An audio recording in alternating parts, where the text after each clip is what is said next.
in Syria and Iraq are facing water shortages as the region's longest river, the Euphrates, dries up. The Euphrates has been the cradle of civilization in West Asia. The river has been the lifeline for millions in Iraq and Syria for thousands of years. Used to near Khaled Allah is only visible from a distance. The crops have been destroyed due to the lack of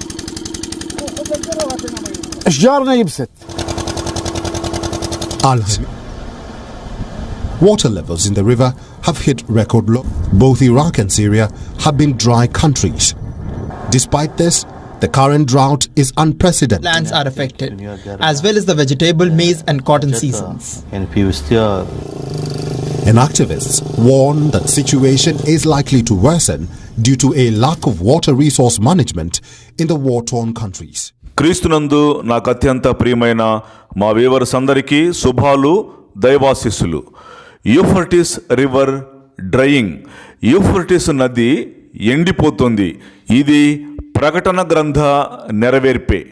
ఈ Euphrates నది ఈనాడు పూర్తిగా ఎండిపోతుంది.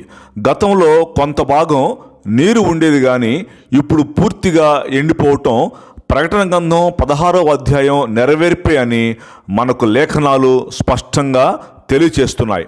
అదేంటో వివరంగా మనం చూసే ముందు అసలు ఈ యూఫ్రటీస్ నది ఎక్కడ ఉందని మనం ఆలోచిస్తే ఇది ఇరాకు దేశంలో ప్రారంభమయ్యి సిరియాను కూడా తడుపుతూ టర్కీ దేశం వరకు వెళ్ళింది. ఈ యూఫ్రటీస్ నది ఆనాడు ఆదికాండంలో దేవుడు ఏదేను తోటను తడపటానికి ఏర్పరిచిన 4 నదుల్లో ఇది కూడా ఒకటి. ఆదికాండం 2వ అధ్యాయం 14లో 4వ నది యూఫ్రటీసు అని ఉంది. అంటే ఏదేను తోటను తడిపే నదుల్లో ఇదొకటి. అంటే ఏదేను తోట ఇరాక్ దేశంలో ప్రారంభమైందని అర్థం. ఈ యూఫ్రటీస్ నది మన సౌత్ వెస్ట్ ఏషియాలో అతి పొడవైన నది.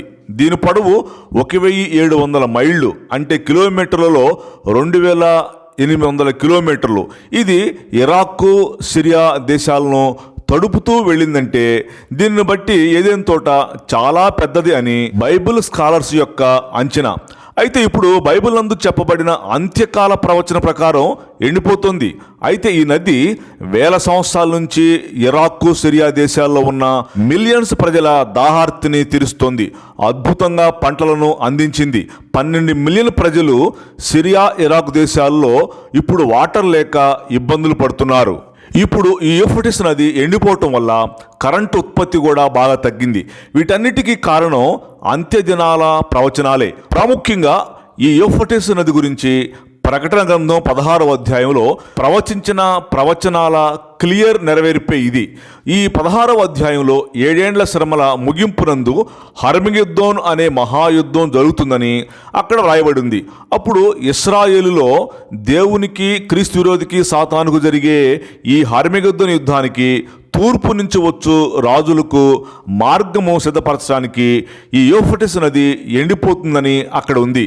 ప్రకటన 16:12లో 6వ దూత తన పాత్రను యూఫ్రటీసు అను మహానది మీద కుమ్మరింపగా తూర్పు నుండి వచ్చు రాజులకు మార్గము సిద్ధపరచబడినట్లు దాని నీళ్లు ఎండిపోయెను అని ఇక్కడ ఉంది.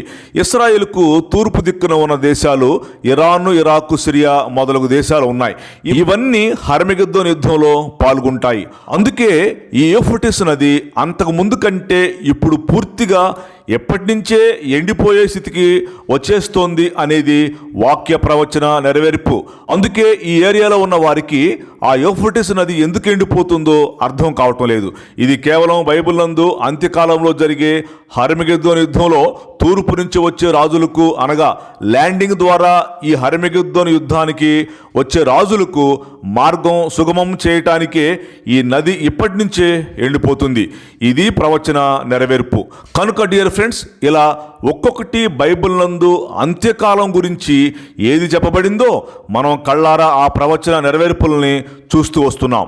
దేవుని రాకడ ఘడియలు దగ్గర పడినట్టే గనుక మనం ప్రార్థనాపూర్వకంగా సిద్ధపడదాం. ప్రభు కృప మనందరికీ తోడై ఉండునుగాక. ఆమేన్. మరొక అమూల్యమైన సొంతం మళ్ళీ కలుద్దాం. మా వీడియోస్ ఫస్ట్ మీకు అందాలంటే సబ్స్క్రైబ్ చేసుకోనండి. May God bless you.